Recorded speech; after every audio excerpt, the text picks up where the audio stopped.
सरपंच का चुनाव जो होता है, धरातल का चुनाव होता है, सबसे टफ चुनाव इस दुनिया का होता है। राजस्थान के परिप्रेक्ष्य में बात करें तो सचिन पायलट जी को मैं फॉलो करता हूँ और उनका जो विज़न है, उनकी जो सोच है, 36 कौम को साथ लेकर के चलने की जो उनके विचार है, उससे मैं बहुत प्रभावित। नहीं, धरातल पे आप काम करो और उसका कोई वीडियो बन के रील बन जाए, वो कोई गुनाह नहीं है।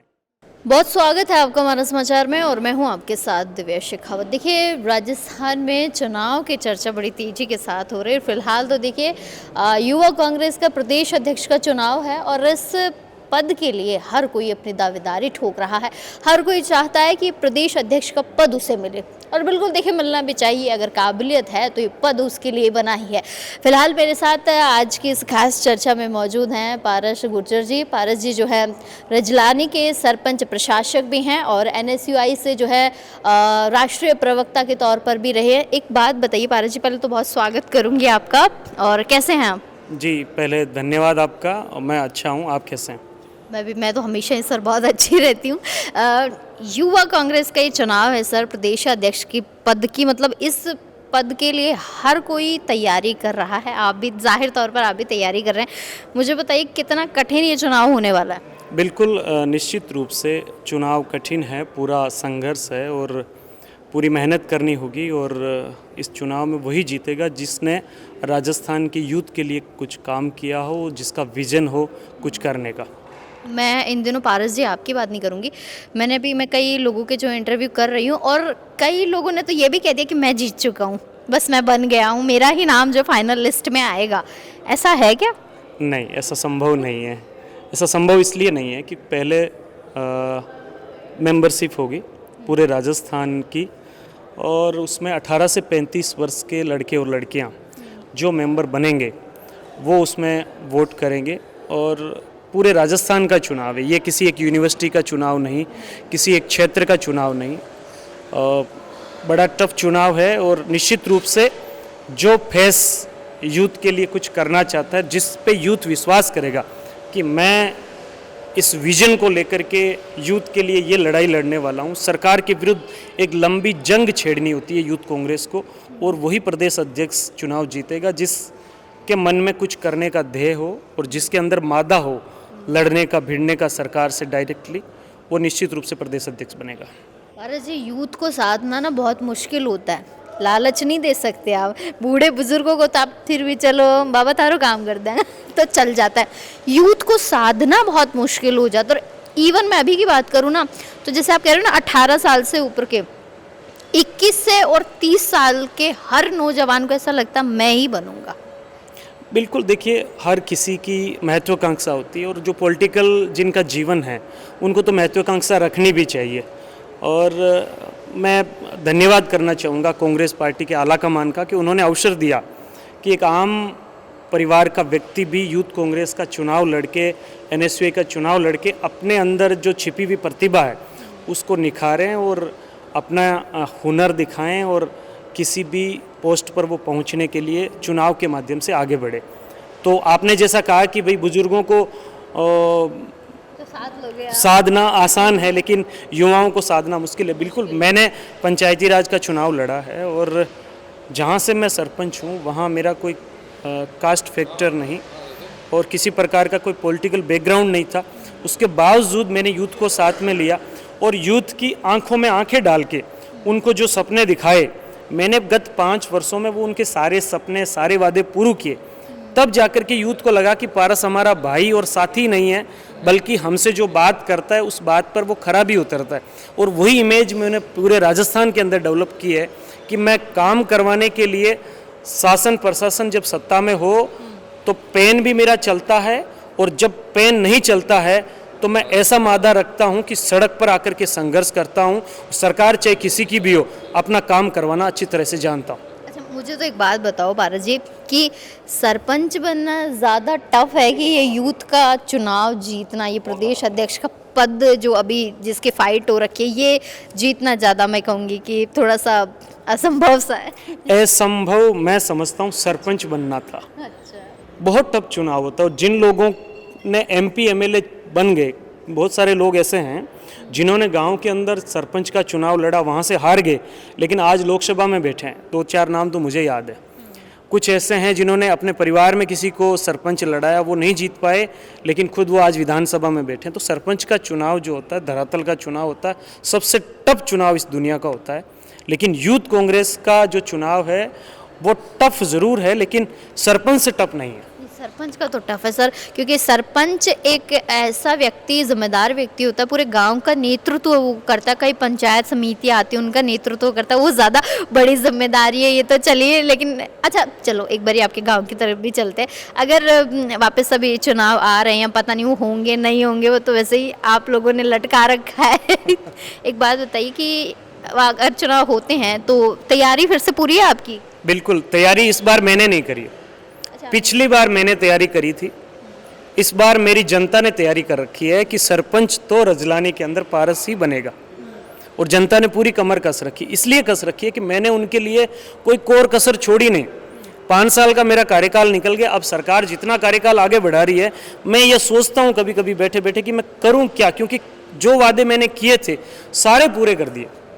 पेयजल का, शिक्षा का, चिकित्सा का, सड़कों का, आबादी विस्तार का, साफ सफाई, नाली, सब कुछ एकदम चाक चौबंद व्यवस्था है। और मैं आमंत्रित करूंगा कि आप हमारे रजलानी आओ। मैं अभी यही बात कर रही थी मेरे सहयोगी से कि अगर ये बुलाते हैं तो हम ज़रूर जाएंगे। जरूर, बिल्कुल, आपको ग्राउंड जीरो पे आकर के और रिपोर्टिंग करनी चाहिए और आपको दिखाना चाहिए कि अगर एक सरपंच सोच ले तो वो गाँव को कहाँ से कहाँ पहुँचा सकता है। नहीं, बिल्कुल ये सही बात है सर। मैं देखती हूँ कई जगह तो सरपंच बहुत अच्छे अच्छे, तो यूथ सरपंच है तो जाहिर तौर पर सर उनके जो दिमाग की सोच है ना वो भी यूथ के साथ काम करने वाली होती है। हम वापस से आ जाते हैं, प्रदेश अध्यक्ष का चुनाव है और मैं अगर अच्छे अच्छे नामों का जिक्र कर दूंगी तो कोई बुरा मान जाएगा कि मैडम किस किस का आप नाम ले रही हो। मुझे एक बात बताइए कि अगर कांग्रेस पार्टी की हम बात करते हैं तो कौन से ऐसे कद्दावर नेता हैं जिनको आप फॉलो करते हैं? अगर आपको लगता है कि जिम्मेदारी मिलेगी तो इन्हीं के जो है नेतृत्व में मिलेगी।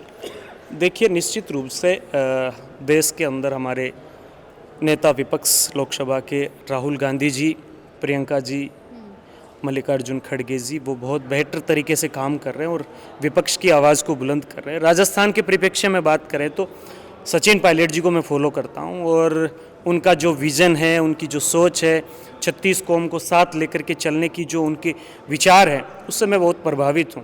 और मैं भी यही कोशिश करता हूं कि किस प्रकार से 36 कौम का प्रेम, भाईचारा, भ्रातृता भाव बना रहे और सब लोग मिल करके एक नया राजस्थान बनाए, एक नया राजस्थान का हम गठन करें। हमारे प्रदेश की बात करूँ, कौन सा नेता जिन्हें आप पसंद करते हैं? क्योंकि हम तो प्रदेश से आते हैं, राजस्थान से आते हैं। निश्चित रूप से जब राजस्थान की बात हो गई, युवा दिल होने के नाते, राजस्थान का एक आम मतदाता होने के नाते, और युवा दिल से तो मुझे एक ही नाम याद आता है, पर मैं कहूँगी कि आप ही बता दो। चलिए, वो आपके दिल में है, आप दिल की बात अल्फाज में लाए नहीं लाए, लेकिन मैं कह देता हूँ कि सचिन पायलट हम सब युवाओं के फेवरेट हैं और हम सब लोग उनको फॉलो करते हैं। पारस जी, मैं दिल से बोलूँगी तो लोग गलत समझ लेंगे, मैडम के दिल में भी पायलट साहब है। सो पायलट साहब की कौन सी खूबी अच्छी लगती है भाई इसी के साथ हमें काम करना चाहिए? पायलट साहब की सबसे बड़ी खूबी है कि वो 36 कौम को साथ लेके चलते हैं, किसानों मजदूरों की बात बेबाकी से करते हैं। और कई बार ऐसा प्लेटफॉर्म भी आया जब उनको लगा कि यहाँ युवाओं के हितों के साथ कुठाराघात हो रहा है, किसान की बात नहीं सुनी जा रही है, तब उन्होंने अपनी सरकार होते हुए भी बड़ी बेबाकी के साथ युवाओं की और किसानों की बात करी। तो पायलट साहब की ये बातें हमें बहुत अच्छी लगती है और हम पायलट साहब को इसीलिए फॉलो करते हैं कि वो सबको साथ लेकर के चलते हैं। और विशेषकर यूथ को अगर आगे बढ़ाने का काम किसी नेता ने किया है पूरे देश के अंदर, तो वो सचिन पायलट साहब ने किया है। क्योंकि हम जब दिल्ली जाते हैं, हमारे NSUI और यूथ कांग्रेस के अदर स्टेट के जब युवा मिलते हैं, तो वो हमें ये कहते हैं कि यार हमारे स्टेट में भी सचिन पायलट जैसा नेता हो ना, तो हम भी लोकसभा में और विधानसभा में पहुंच जाएं। मतलब एक पायलट साहब जैसा व्यक्ति तो हर स्टेट में होना ही चाहिए। खैर, अच्छी बात है। अभी आप यूथ का जिक्र कर रहे थे, यूथ की मैं बात करती हूँ। NSUI को एक बहुत बड़ी जिम्मेदारी मिली है राजस्थान से कि राष्ट्रीय जो है पद मिल गया है राजस्थान को। क्या कहेंगे कि राष्ट्रीय अध्यक्ष का पद बहुत बड़ा पद होता है सर, और उसके लिए भी बहुत लड़कों ने फाइट की थी, लेकिन वो एक नाम निकल के आया विनोद जाखड़ का। उस यूथ को कैसे देखते हैं? बिल्कुल, मैं विनोद जी को आपके माध्यम से बधाई देना चाहता हूँ। और उन्होंने ग्राउंड जीरो पे जो काम किया, जो मेहनत करी, और एक सामान्य परिवार के लड़के को तराशने का काम सचिन पायलट जी ने, राहुल गांधी जी ने किया, कांग्रेस पार्टी ने किया। मैं तमाम नेताओं का धन्यवाद करता हूं कि उन्होंने विनोद जी के हुनर को पहचाना और उन्हें अवसर दिया काम करने का। और मुझे उम्मीद है कि विनोद जी बहुत बेहतर तरीके से इस देश के अंदर छात्रों की आवाज़ बनेंगे और NSUI को मजबूती के साथ आगे लेकर के जाएंगे। अब हमारे यहाँ भी जो NSUI का पद खाली हो गया, जिस प्रदेश अध्यक्ष की मैं बात कर रही हूँ, अब ये पद भी खाली हो गया। अब इसके लिए भी जो है यूथ में एक्साइटमेंट होगी, हर कोई जो है रामा शामा करना शुरू कर दिया है विनोद जी से सभी ने, तो इसको कैसे देखते हैं? इसके लिए भी मैं ये समझता हूँ कि जैसे राष्ट्रीय अध्यक्ष का चयन हुआ, ठीक उसी प्रकार से राजस्थान का प्रदेश अध्यक्ष भी ऐसा बनाया जाए जो पूरे राजस्थान के छात्रों के बीच में जिसकी पकड़ हो, पूरे राजस्थान की 36 कौम के स्टूडेंट को वो साथ लेकर के चले, उसके अंदर किसी प्रकार का ईगो नहीं हो, किसी प्रकार का रील से हटके रियल की तरफ चले, तो निश्चित रूप से कैंपस के अंदर लड़ने वाला हो, सड़क पे लड़ने वाला हो, वही स्टूडेंट लीडर राजस्थान NSUI का प्रदेश अध्यक्ष बनना चाहिए। आप नहीं बनाते रील? आजकल तो सब रील बनाते, बड़े बड़े नेता मंत्री भी रील बनाते। देखिए, धरातल पे काम करो। वहाँ रील नहीं चलती सर। नहीं नहीं नहीं नहीं नहीं, धरातल पे आप काम करो और उसका कोई वीडियो बन के रील बन जाए, वो कोई गुनाह नहीं है।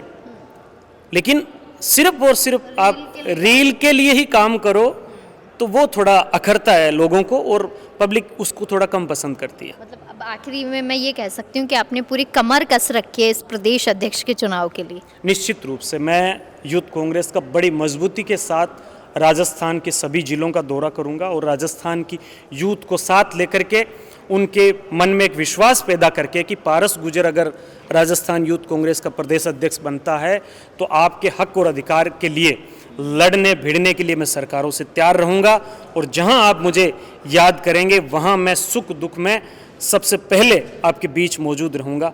ये मैं राजस्थान की यूथ से वादा करूंगा और निश्चित रूप से बड़ी मजबूती के साथ चुनाव लड़ते हुए राजस्थान प्रदेश अध्यक्ष का जो चुनाव है हम उसको जीतेंगे।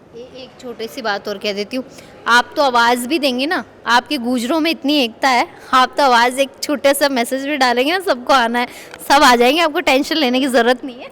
देखिए, समाज सबकी बैकबोन होती है। आपका समाज तो सर एक आवाज़ में आ जाता है। नहीं, मैं धन्यवाद करता हूँ कि समाज मुझे इतना प्यार देता है, मुझे इतना सहयोग करता है, लेकिन मैं इस चुनाव के लिए सभी 36 कौम के जातियों को साथ करके सबको साथ लेकर के चलूँगा और सब हमारे भाई हैं। यूनिवर्सिटी से हम लोग निकले हुए हैं तो हमने जातिवाद कभी किया नहीं और आगे भी कभी करेंगे नहीं, सबको साथ लेकर के चलेंगे और बड़ी मजबूती के साथ राजस्थान में यूथ कांग्रेस को पुनर्जीवित करने का, मजबूत करने का काम करेंगे ताकि 2028 में कांग्रेस की सरकार राजस्थान में बने और 2029 में यूपीए की सरकार हमारी केंद्र के अंदर बने। इन्हीं टारगेट को लेकर के हम चलेंगे। चलिए, बहुत शुक्रिया पारस जी। तो ये थे मेरे साथ सरपंच प्रशासक पारस गुर्जर जी, जो कि रजलानी जोधपुर के हैं। मुझे लगा था कि पास के ही हैं लेकिन बहुत दूर के हैं। चलिए, दूर भी कभी कभी जाना चाहिए। और युवा कांग्रेस का प्रदेश अध्यक्ष का चुनाव है, सर तैयारी कर रहे हैं। इसी के साथ राजस्थान के युवाओं ने भी देखिए कमर कस रखी है इस पद के लिए भी, और अभी तो NSUI का भी जो है पद खाली हो चुका है प्रदेश अध्यक्ष का, उसके लिए भी जो है तमाम जो यूथ है, जो युवा है, वो तैयारी कर रहे हैं। खैर, किसके किस्मत चमकती है, किसके भाग्य में सीट लिखी हुई है, वो तो चुनाव होंगे उसके बाद ही चीज़ें साफ हो पाएंगी। और आप जो है तमाम छोटी बड़ी अपडेट्स के लिए बने रहिएगा हमारा समाचार के साथ। नमस्कार।